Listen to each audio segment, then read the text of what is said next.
Capítulo octavo. El resto de la tarde lo ocuparon con los muertos. Los envolvieron en la hamaca de Miranda, frente a frente, para evitarles entrar a la eternidad como extraños. Luego cosieron la mortaja y le ataron 4 grandes piedras a las puntas. Arrastraron el bulto hasta una ciénaga cercana. Lo alzaron, lo mecieron tomando impulso y lo lanzaron entre los juncos y rosas de pantano. El bulto se hundió entre gorgoteos, arrastrando vegetales y sorprendidos sapos en su descenso. Regresaron al puesto cuando la oscuridad se adueñó de la selva y el gordo dispuso las guardias.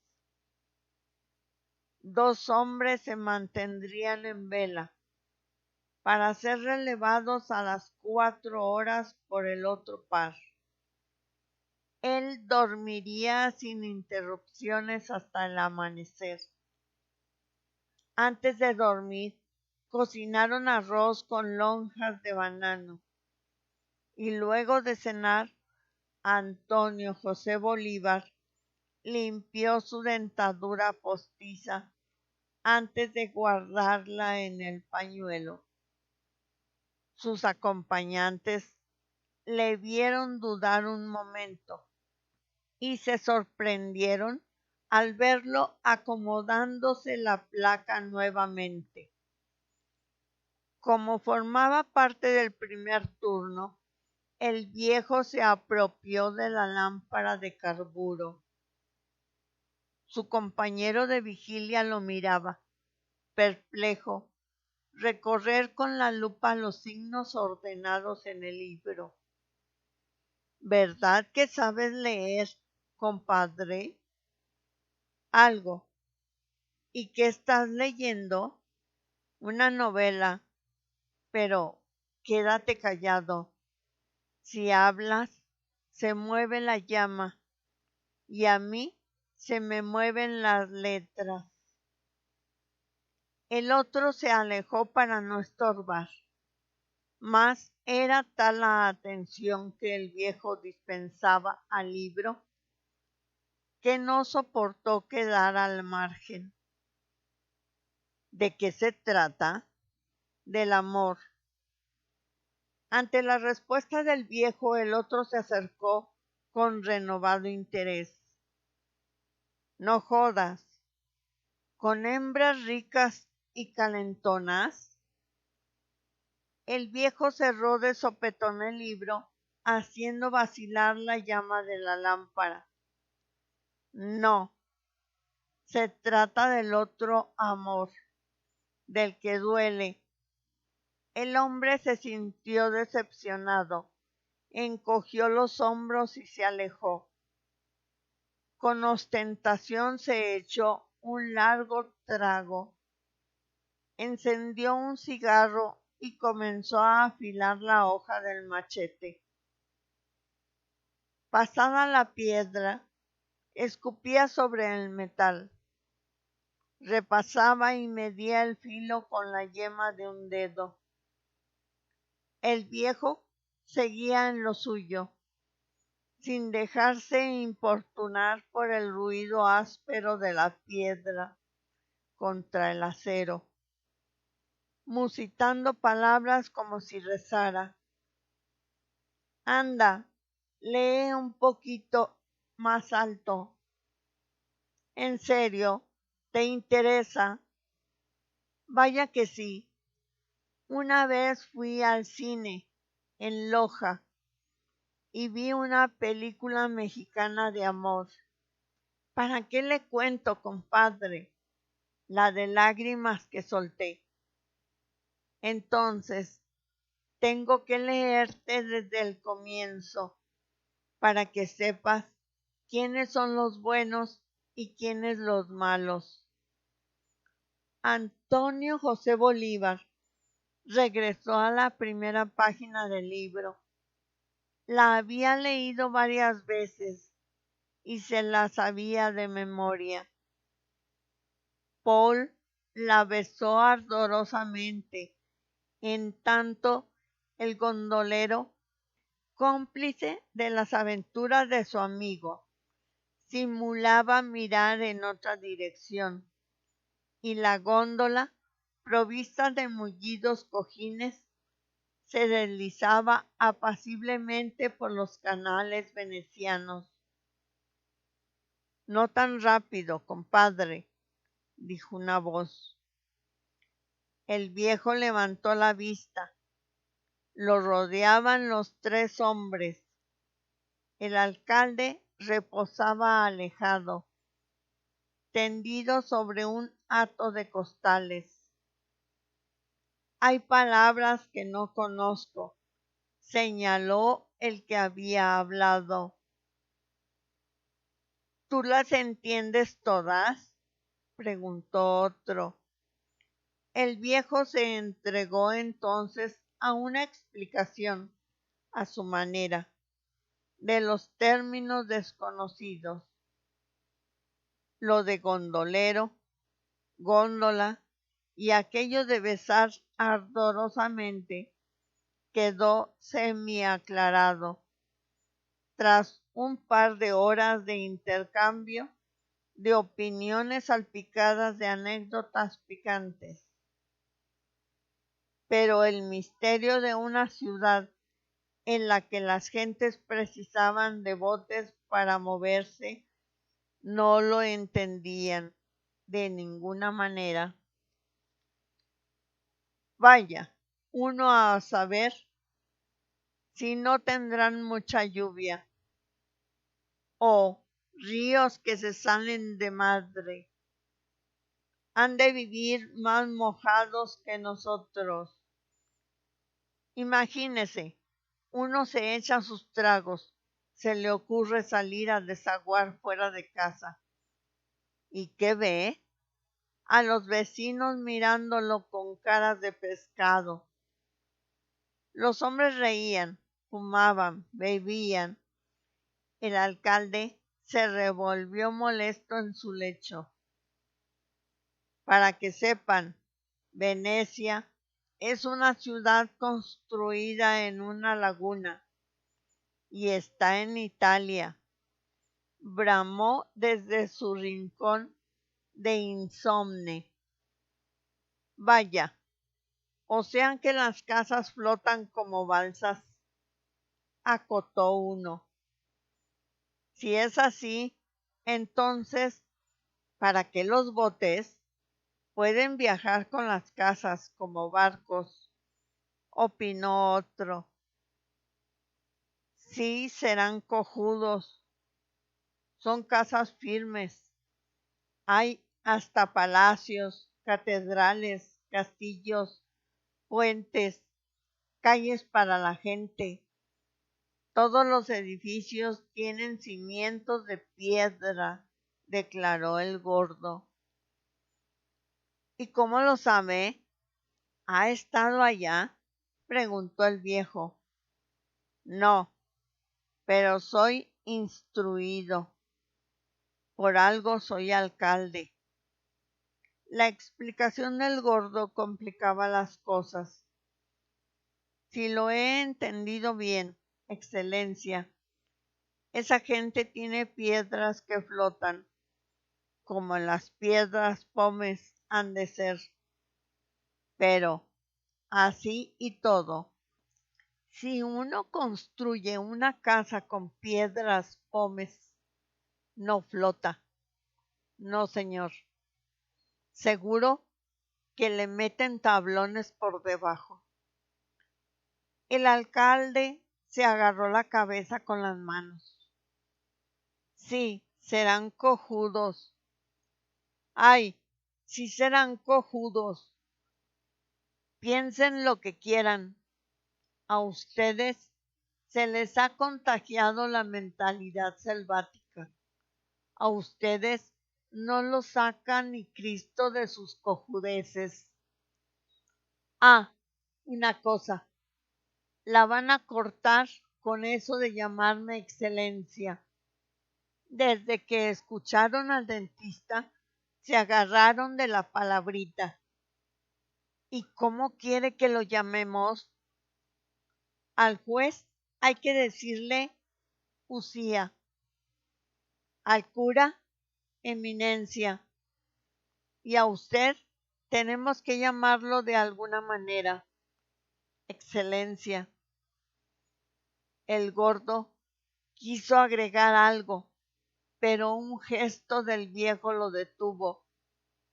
Los hombres comprendieron, echaron mano a las armas, apagaron las linternas y esperaron.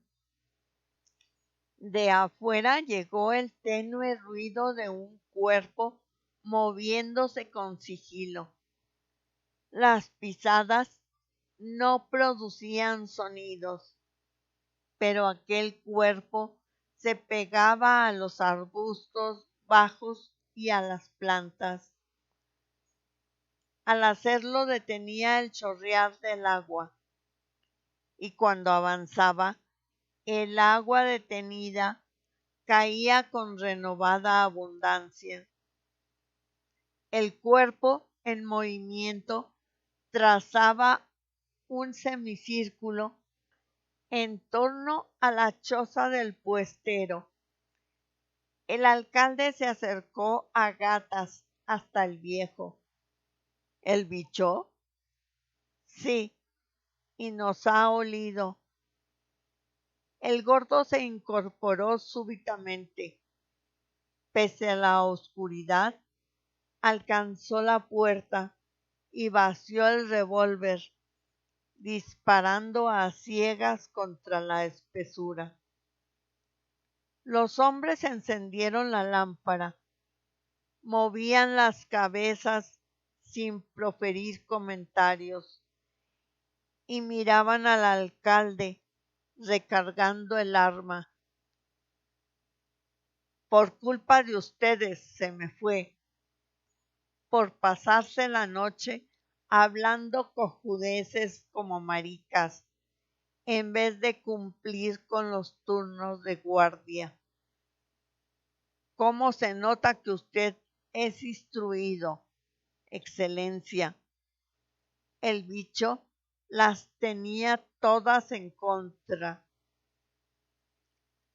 Era cuestión de dejarlo pasear hasta calcular a qué distancia estaba. 2 paseos más y lo hubiéramos tenido a tiro. Ya, ustedes se las saben todas. A lo mejor le di, se justificó el gordo. Vaya a ver si quiere, y si lo ataca un mosquito, no lo mate a tiros, porque nos va a espantar el sueño. Al amanecer, aprovechando la mortecina luz filtrada por el techo selvático, salieron a rastrear las proximidades. La lluvia no borraba el rastro de plantas aplastadas, dejado por el animal. No se veían muestras de sangre en el follaje, y las huellas se perdían en la espesura del monte. Regresaron a la choza y bebieron café negro. Lo que menos me gusta es que el bicho anda rondando a menos de 5 kilómetros de el idilio. ¿Cuánto tarda un tigrillo en hacer esa distancia?, preguntó el alcalde. Menos que nosotros. Tiene 4 patas, sabe saltar los charcos y no calza botas, contestó el viejo. El alcalde comprendió que ya se había desacreditado demasiado frente a los hombres. permanecer más tiempo junto al viejo envalentonado por sus sarcasmos, solo conseguiría aumentar su fama de inútil y acaso de cobarde. Encontró una salida que sonaba lógica y de paso le cubría la espalda. Hagamos un trato, Antonio José Bolívar. Tú eres el más veterano en el monte. Lo conoces mejor que a ti mismo. Nosotros solo te servimos de estorbo, viejo. Rastréala y mátala. El Estado te pagará 5,000 sucres si lo consigues. Te quedas aquí y lo haces como te dé la gana. Entretanto, nosotros nos regresamos a proteger el poblado. 5,000 sucres. ¿Qué me dices? El viejo escuchó sin parpadear la propuesta del gordo. En realidad, lo único verdaderamente sensato que cabía hacer era regresar a el idilio. El animal, a la casa del hombre, no tardaría en dirigirse al poblado, y allá sería fácil tenderle una trampa. Necesariamente la hembra buscaría nuevas víctimas, y resultaba estúpido pretender disputarle su propio territorio. El alcalde deseaba zafarse de él. Con sus respuestas agudas hería sus principios de animal autoritario, y había dado con una fórmula elegante de quitárselo de encima. Al viejo no le importaba mayormente lo que pensara el gordo sudoroso. Tampoco le importaba la recompensa ofrecida. Otras ideas viajaban por su mente. Algo le decía que el animal no estaba lejos. Tal vez los miraba en esos momentos y recién empezaba a preguntarse por qué ninguna de las víctimas le molestaba. Posiblemente su vida pasada entre los Huar le permitía ver un acto de justicia en esas muertes, un cruento pero ineludible ojo por ojo. El gringo le había asesinado las crías, y quién sabe si también el macho. Por otra parte, la conducta del animal le permitía intuir que buscaba la muerte, acercándose peligrosamente a los hombres, como lo hiciera la última noche, y antes al ultimar a Plasencio y a Miranda. Un mandato desconocido le dictaba que matarla era un imprescindible acto de piedad, pero no de aquella piedad prodigada por quienes están en condiciones de perdonar y regalarla. La bestia buscaba la ocasión de morir frente a frente en un duelo que ni el alcalde ni ninguno de los hombres podrían comprender. ¿Qué me respondes, viejo? Repitió el alcalde. Conforme, pero me dejan cigarros, cerillas y otra porción de cartuchos. El alcalde respiró aliviado al oír la aceptación y le entregó lo pedido. El grupo no tardó demasiado en preparar los detalles del regreso. Se despidieron y Antonio José Bolívar se dio a la tarea de asegurar la puerta y la ventana de la choza. A media tarde oscureció, y bajo la luz taciturna de la lámpara retomó la lectura mientras esperaba, rodeado por los ruidos del agua deslizándose entre el follaje. El viejo repasaba las páginas desde el comienzo.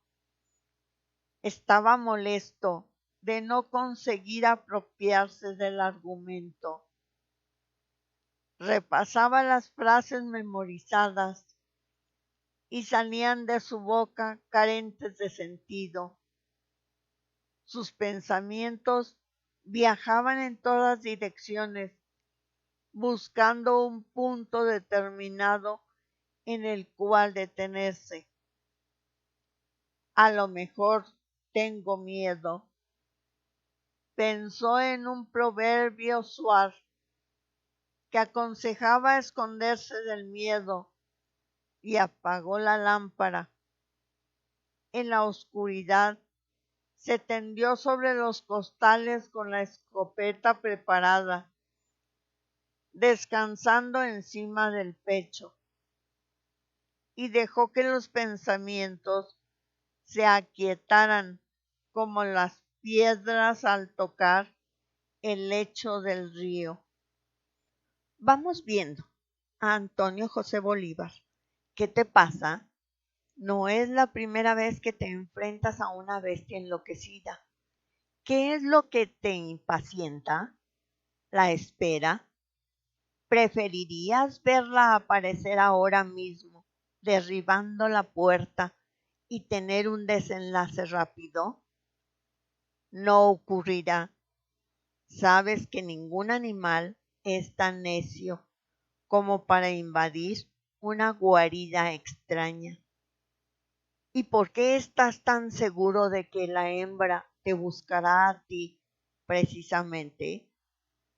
¿No piensas que la bestia, con toda la inteligencia que ha demostrado, puede decidirse por el grupo de hombres?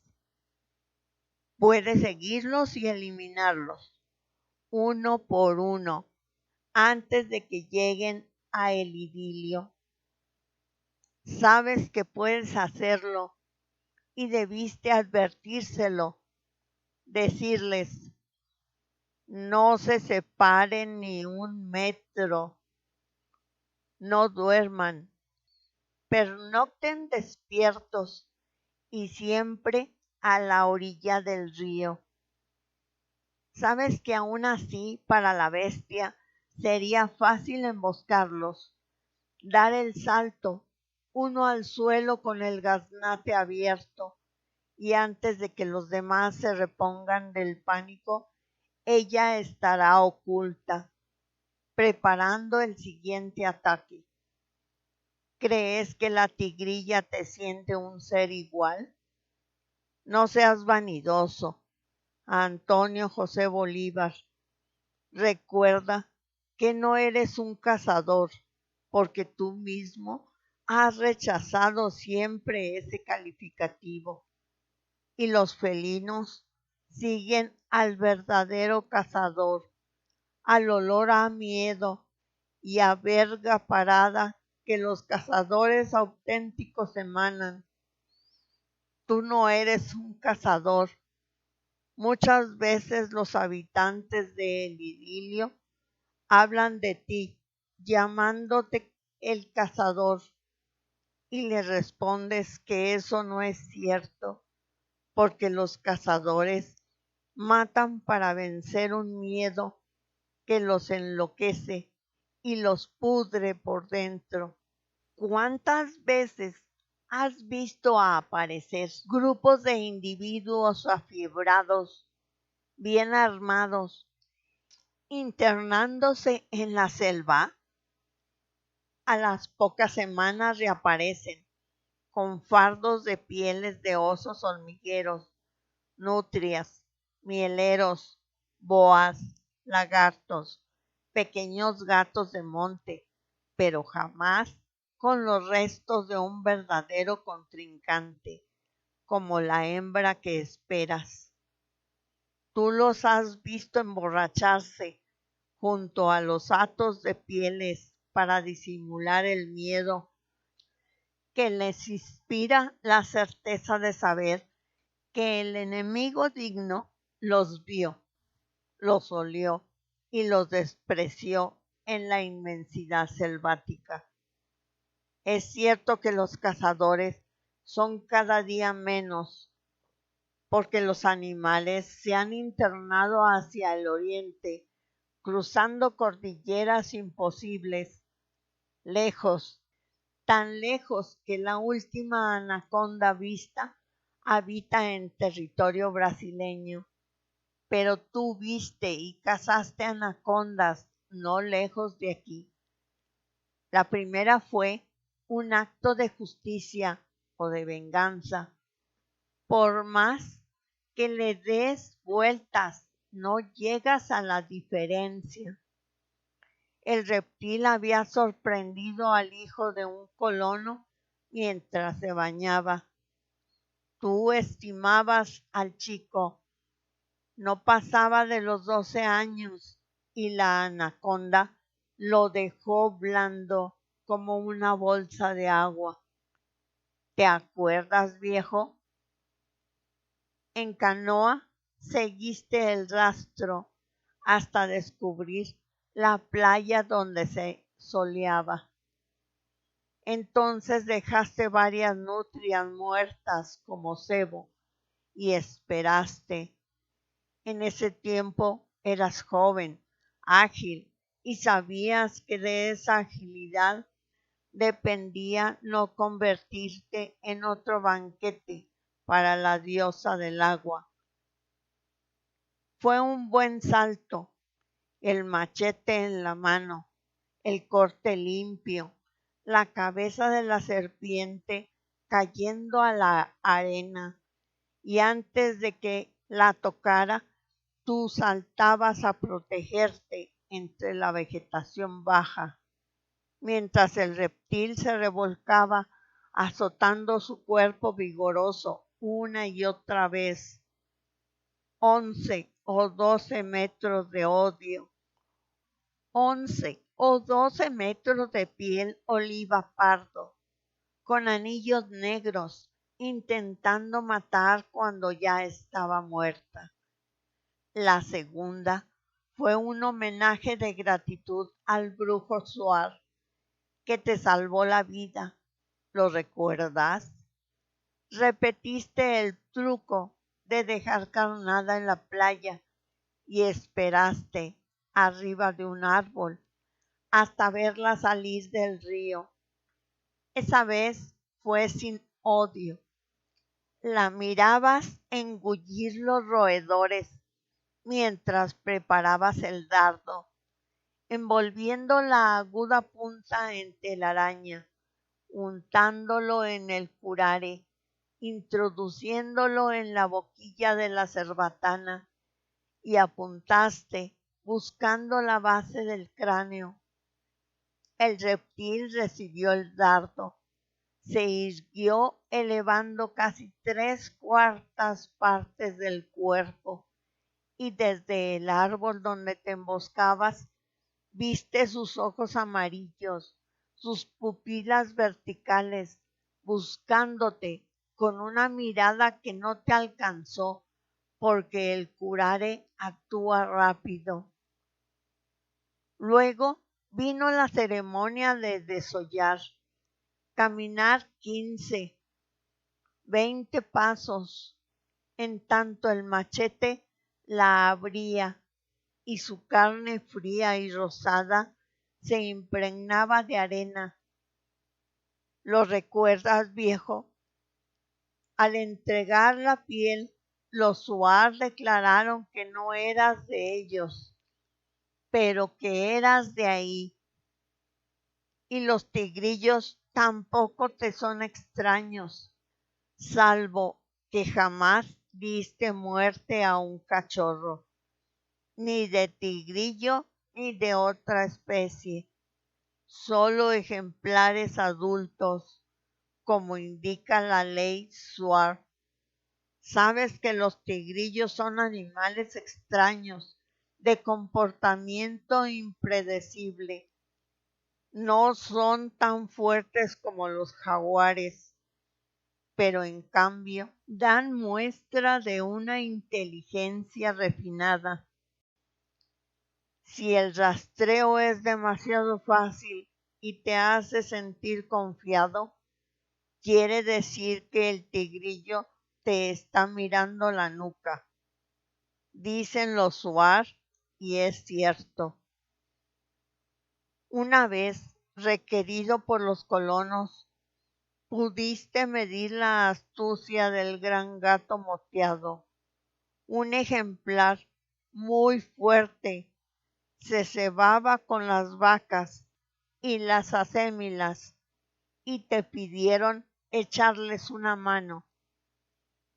Fue un rastreo difícil. Primero, el animal se dejó seguir, guiándote hasta los contrafuertes de la cordillera del Cóndor, tierras de vegetación baja, ideales para la emboscada a ras del suelo. Al verte metido en una trampa, trataste de salir de ahí para regresar a la espesura, y el tigrillo te cortaba el paso, mostrándose, pero sin darte tiempo a que te echaras la escopeta a los ojos. Disparaste 2 o 3 veces sin alcanzarlo, hasta entender que el felino quería cansarte antes del ataque definitivo. Te comunico que sabía esperar, y acaso también que tus municiones eran pocas. Fue una lucha digna. ¿Lo recuerdas, viejo? Esperaba sin mover un músculo, dándote manotazos de vez en cuando para ahuyentar el sueño. 3 días de espera hasta que el tigrillo se sintió seguro y se lanzó al ataque. Fue un buen truco ese de esperar tendido en el suelo y con el arma percutada. ¿Por qué recuerdas todo esto?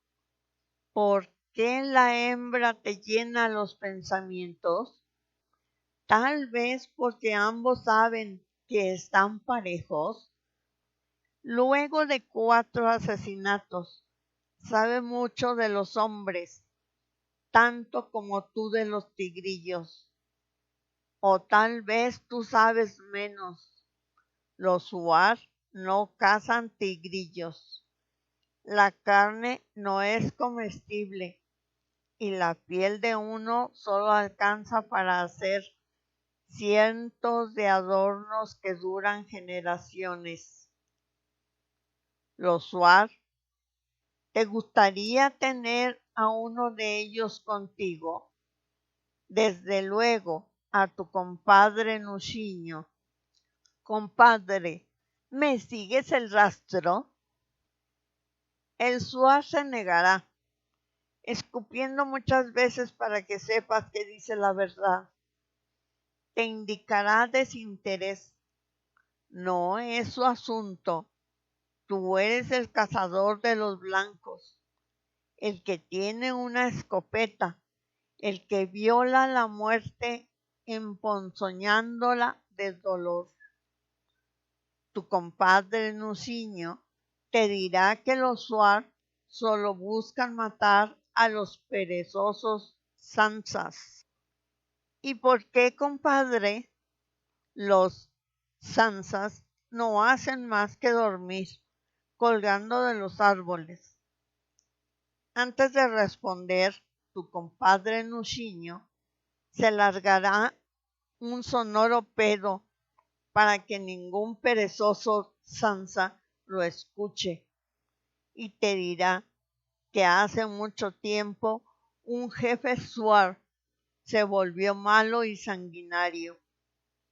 Mataba a buenos SWAT sin tener motivos y los ancianos determinaron su muerte.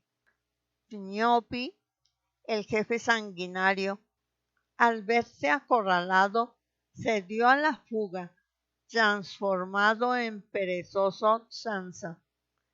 Y como los micos son tan parecidos, es imposible saber cuál de ellos esconde al SWAT condenado. Por eso hay que matarlos a todos. Así dicen que ha sido, dirá escupiendo por última vez el compadre Nuciño antes de marcharse, porque los SWAT se alejan al finalizar una historia, evitando las preguntas engendradoras de mentiras. ¿De dónde vienen todos estos pensamientos? Vamos, a Antonio José Bolívar. Viejo, ¿bajo qué planta se esconden y atacan? ¿Será que el miedo te ha encontrado y ya nada puedes hacer para esconderte? Si es así, entonces los ojos del miedo pueden verte de la misma manera como tú ves las luces del amanecer entrando por los resquicios de caña. Luego de beber varios tazones de café negro, se entregó a los preparativos, derritió unas velas y sumergió los cartuchos en el cebo licuado. Enseguida les permitió gotear hasta que estuvieran cubiertos por una fina película. De esa manera se conservarían secos, aunque cayeran al agua. El resto del cebo derretido se lo aplicó en la frente, cubriendo especialmente las cejas, hasta formar una suerte de visera. Con ello, el agua no le estorbaría la vista en caso de enfrentar al animal en un claro de selva. Finalmente comprobó el filo del machete y se echó a la selva en busca de rastros. Comenzó trazando un radio de 200 pasos contados desde la choza en dirección oriente, siguiendo las huellas encontradas el día anterior. Al llegar al punto propuesto, inició una variante semicircular en pos del suroeste. Descubrió un lote de plantas aplastadas, con los tallos enterrados en el lodo. Ahí se agazapó el animal antes de avanzar hacia la choza, y las formaciones de vegetales humillados se repetían cada ciertos pasos, desapareciendo en una ladera de monte. Olvidó esas huellas antiguas y siguió buscando. Al hacerlo bajo grandes hojas de banano silvestre, encontró estampadas las patas del animal. Eran patas grandes, tal vez como puños de hombre adulto, y junto al rastro de pisadas encontró otros detalles que le hablaron de la conducta del animal. La hembra no cazaba. Tallos quebrados a los costados de las huellas de las patas contradecían el estilo de caza de cualquier felino. La hembra movía el rabo, frenética hasta el descuido, excitada ante la cercanía de las víctimas. No, no cazaba. Se movía con la seguridad de saberse enfrentada a especies menos dotadas. La imagino ahí mismo, el cuerpo flaco, la respiración agitada, ansiosa, los ojos fijos, pétreos, todos los músculos tensos y batiendo la cola con sensualidad. Bueno, bicho, ya sé cómo te mueves. Ahora me falta saber dónde estás. Le habló a la selva, recibiendo la única respuesta del aguacero.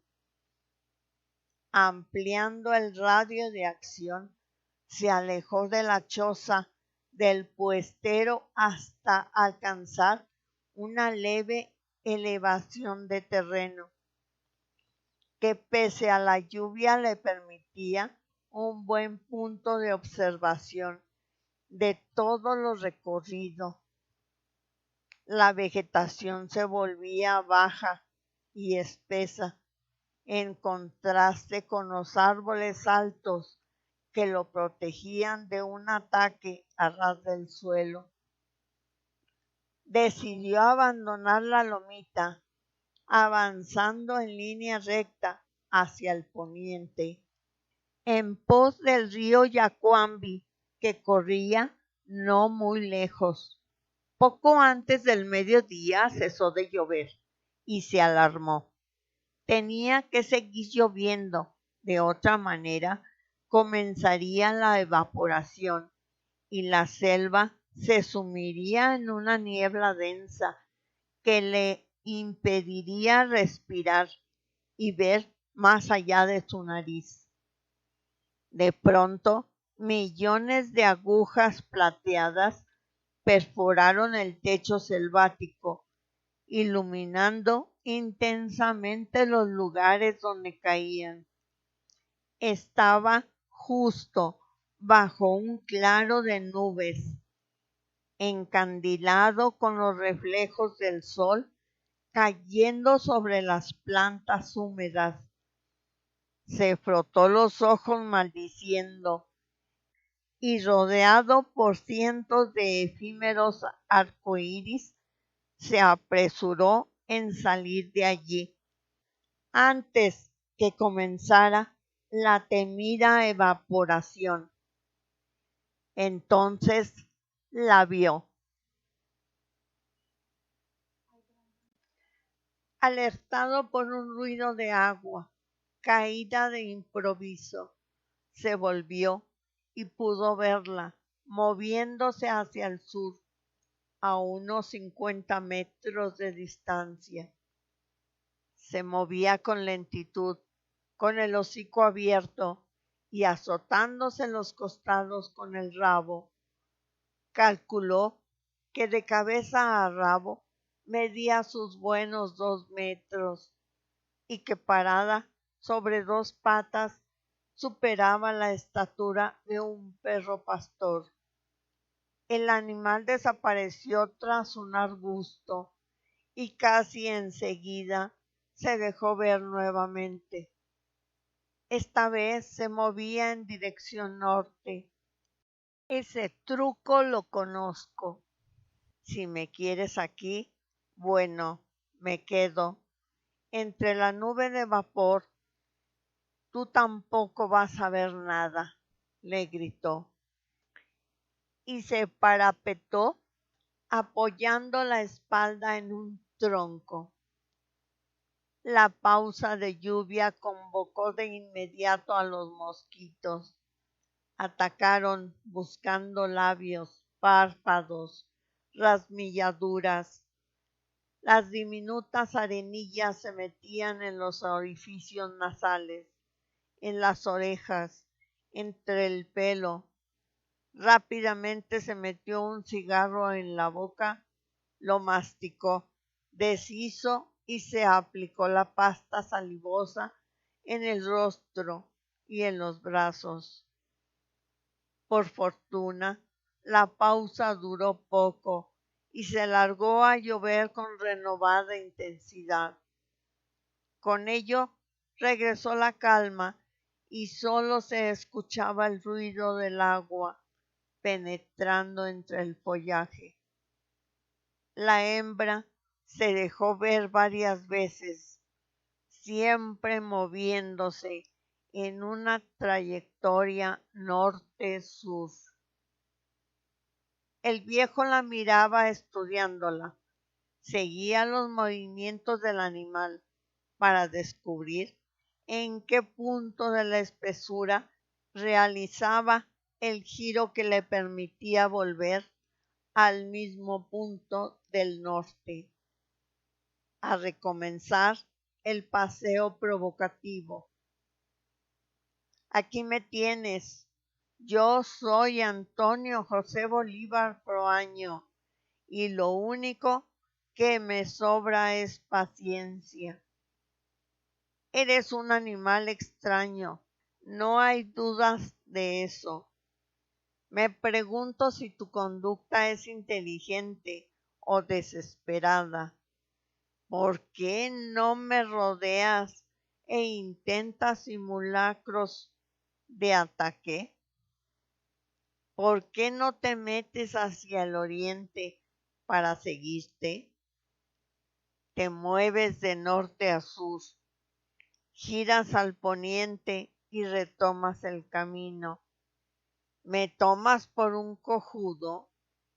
Me estás cortando el camino al río. Ese es tu plan. ¿Quieres verme huir selva adentro y seguirme? No soy tan cojudo, amiga, y tú no eres tan inteligente como supuse. La miraba moverse y en algunas ocasiones estuvo a punto de disparar, pero no lo hizo.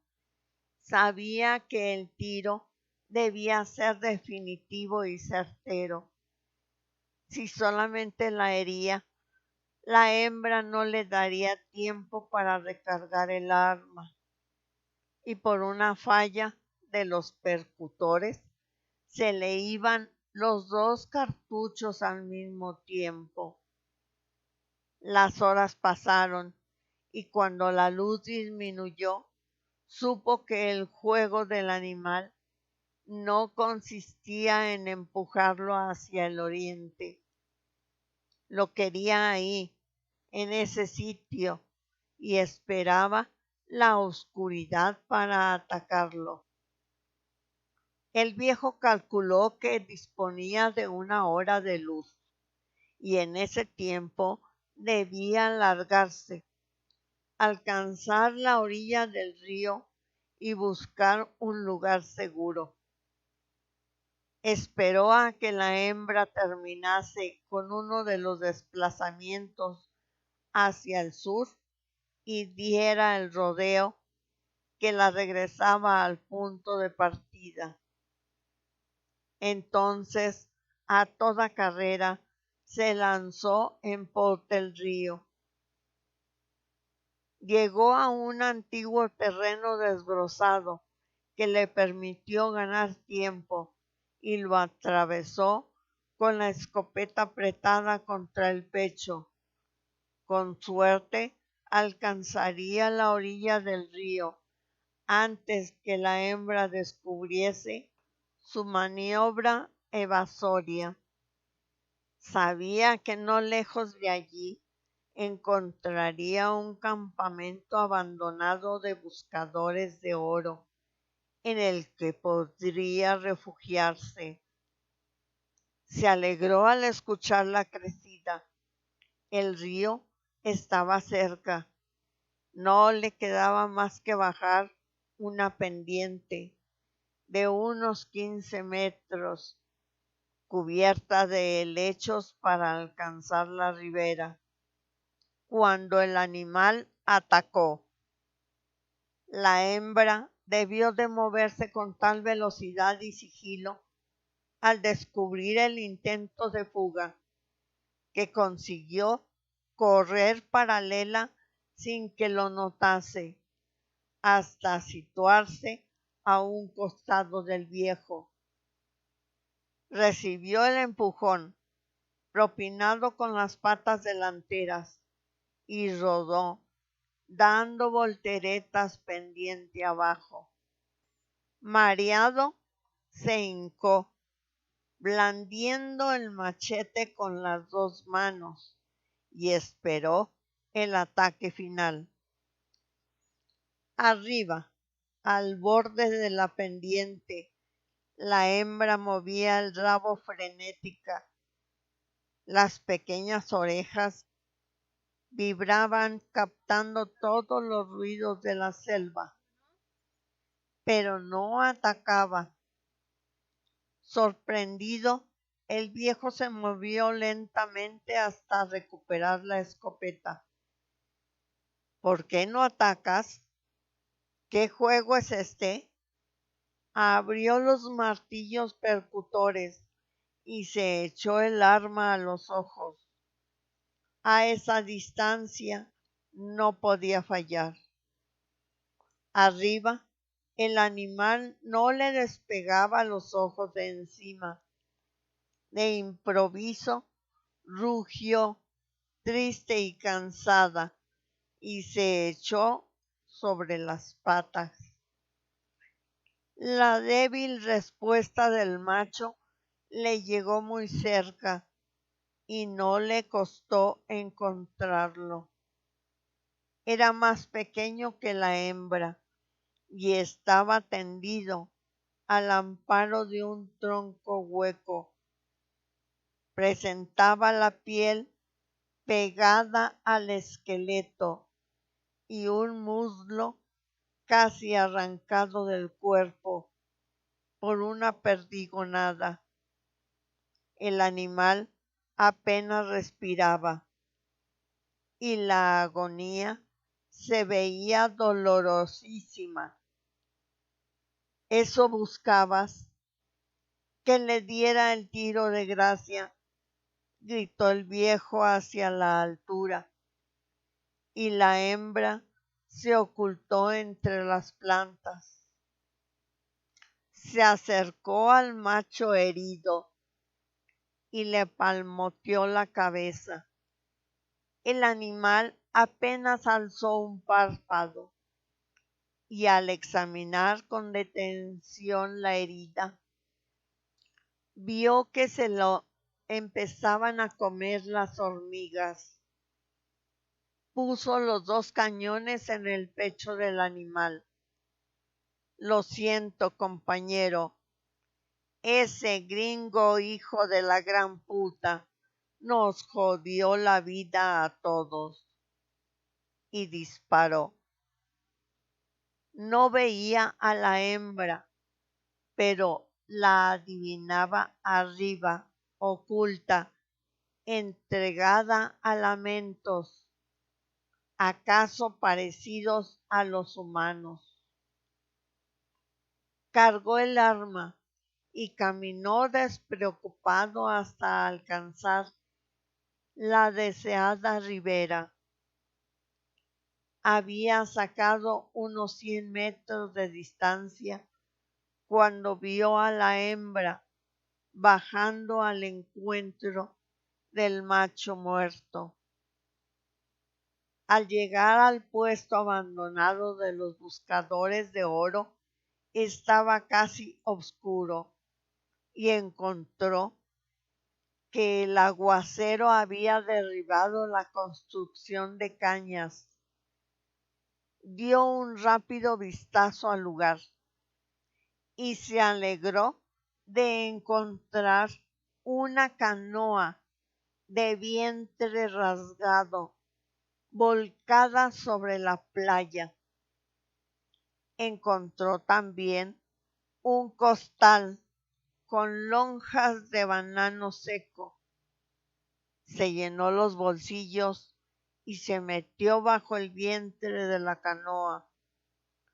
Las piedras del suelo estaban secas. Suspiró aliviado al tenderse boca arriba, con las piernas estiradas y seguro. Tuvimos suerte, Antonio José Bolívar.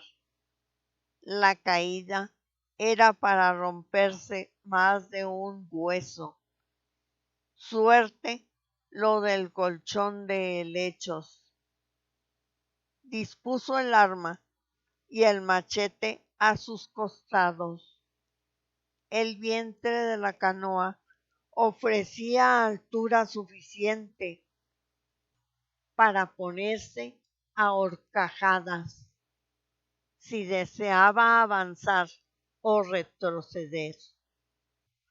La canoa medía unos 9 metros de largo y mostraba varias rasgaduras producidas por las afiladas piedras de los rápidos. Acomodado, comió unos puñados de banano seco y encendió un cigarrillo que fumó con verdadero deleite. Estaba muy cansado y no tardó en quedarse dormido. Lo acometió un sueño curioso.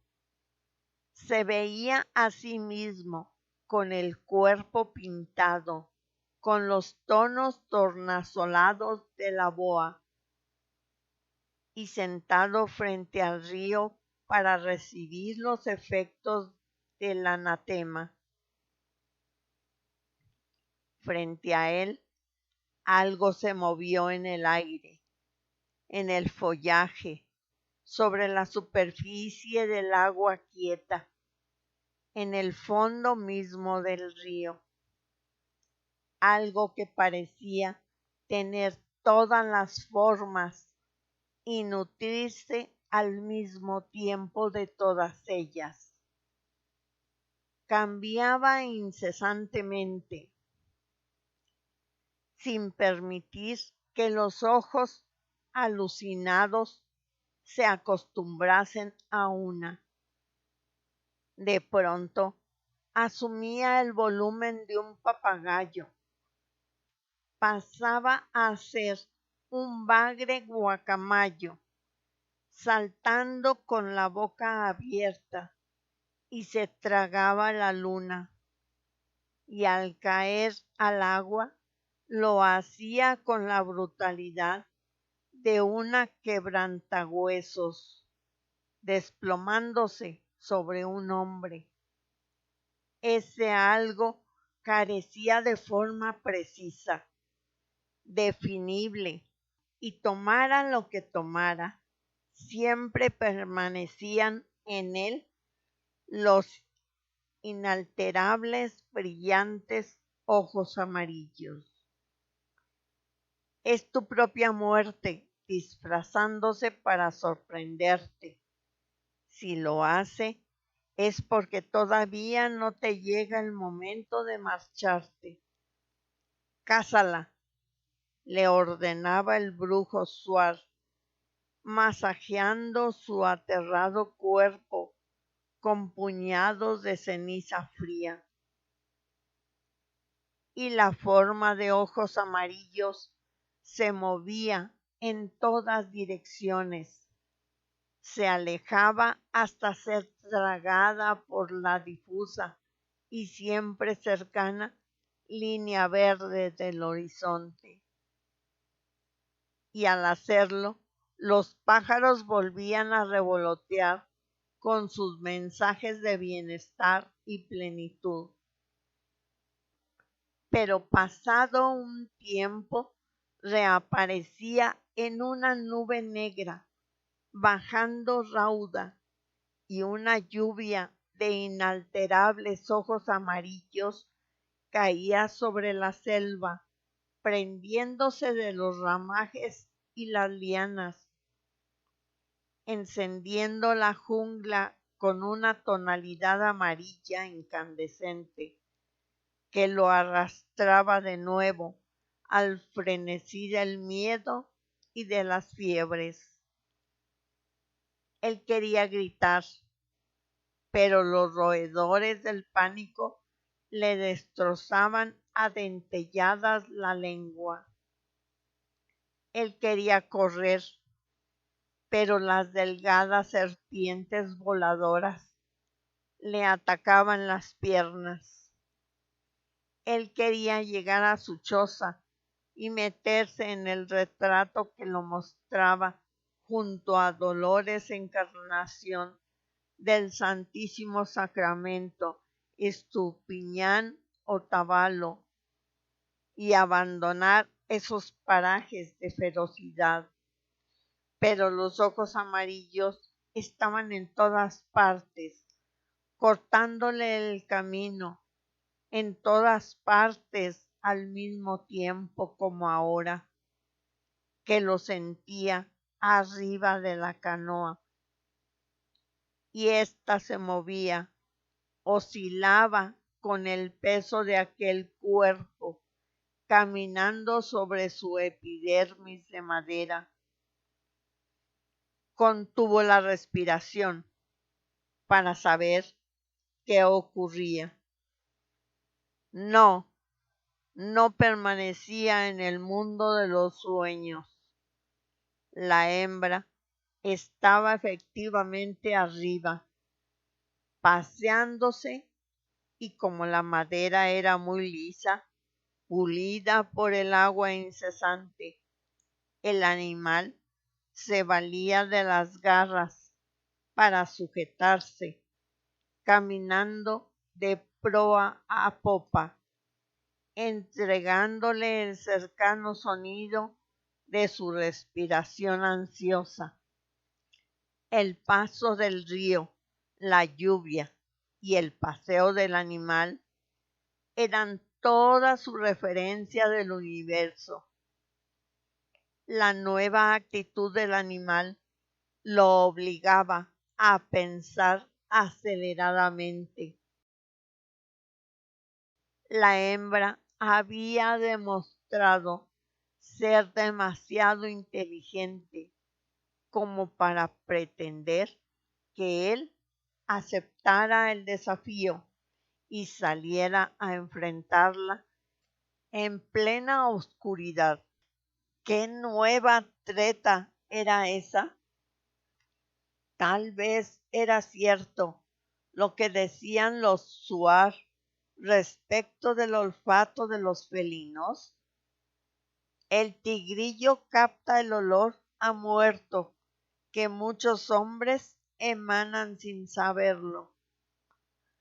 Algunas gotas y luego unos chorros pestilentes se mezclaron con el agua que entraba por las rasgaduras de la canoa. El viejo entendió que el animal estaba enloquecido. Lo meaba, lo marcaba como su presa, considerándolo muerto antes de enfrentarlo. Así pasaron largas y densas horas, hasta que una débil claridad se invitó a pasar hasta el refugio. Él, abajo, comprobando de espaldas la carga de la escopeta, y arriba la hembra, en un paseo incansable que se tornaba más corto y nervioso. Por la luz dedujo que era cerca del mediodía, cuando sintió bajar al animal. Atento, esperó por los nuevos movimientos hasta que un ruido a un costado le advirtió que la hembra cavaba entre las piedras sobre las que se asentaba la embarcación. La hembra decidía entrar a su escondite, ya que él no respondía al desafío. Arrastrando el cuerpo de espaldas, retrocedió hasta el otro extremo de la canoa. justo a tiempo para evitar la garra aparecida lanzando zarpazos a ciegas. Alzó la cabeza con la escopeta pegada al pecho y disparó. Pudo ver la sangre saltando de la pata del animal, al mismo tiempo que un intenso dolor en el pie derecho le indicaba que calculó mal la abertura de las piernas y varios perdigones le habían penetrado en el empeine.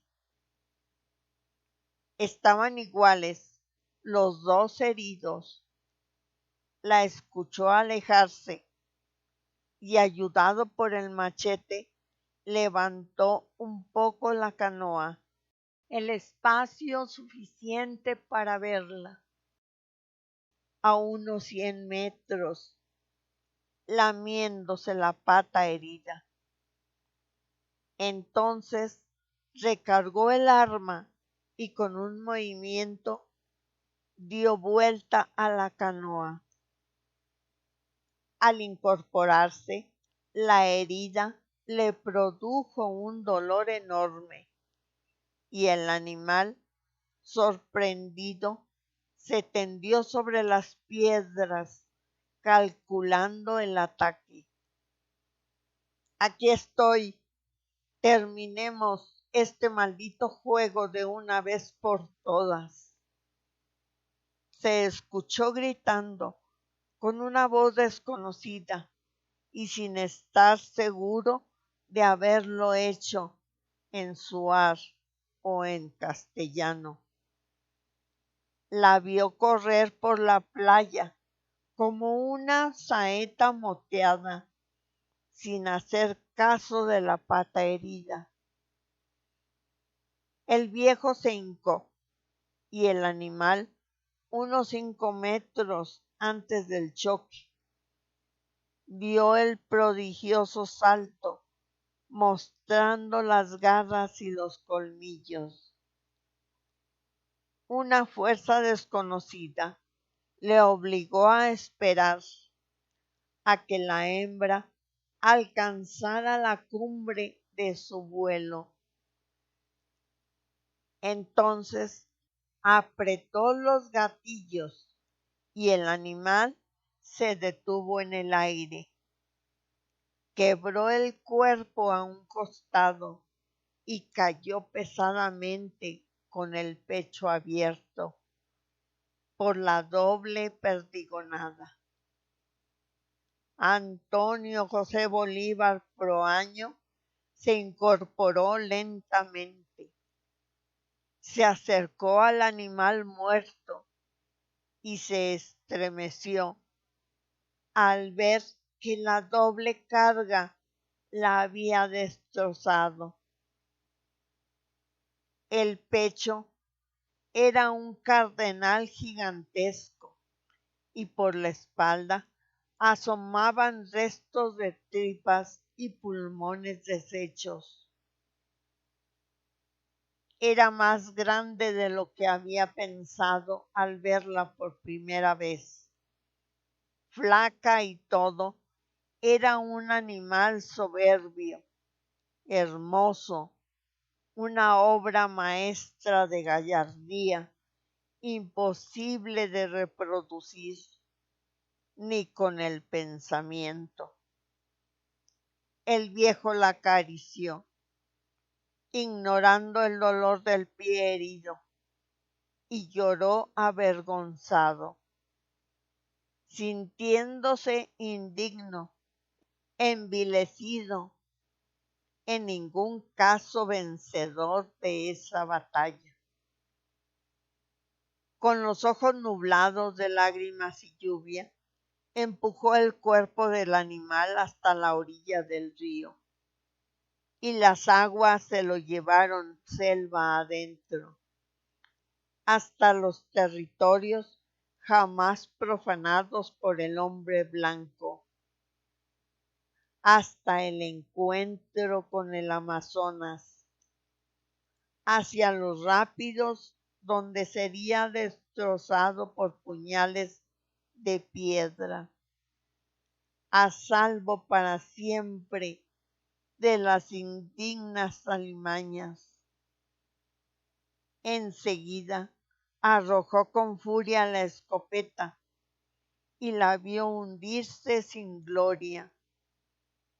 Bestia de metal indeseada por todas las criaturas. Antonio José Bolívar Proaño se quitó la dentadura postiza, la guardó envuelta en el pañuelo y sin dejar de maldecir al gringo inaugurador de la tragedia, al alcalde, a los buscadores de oro, a todos los que emputecían la virginidad de su Amazonía. Cortó de un machetazo una gruesa rama y apoyado en ella se echó a andar en pos del idilio, de su choza y de sus novelas que hablaban del amor, con palabras tan hermosas que a veces le hacían olvidar la barbarie humana.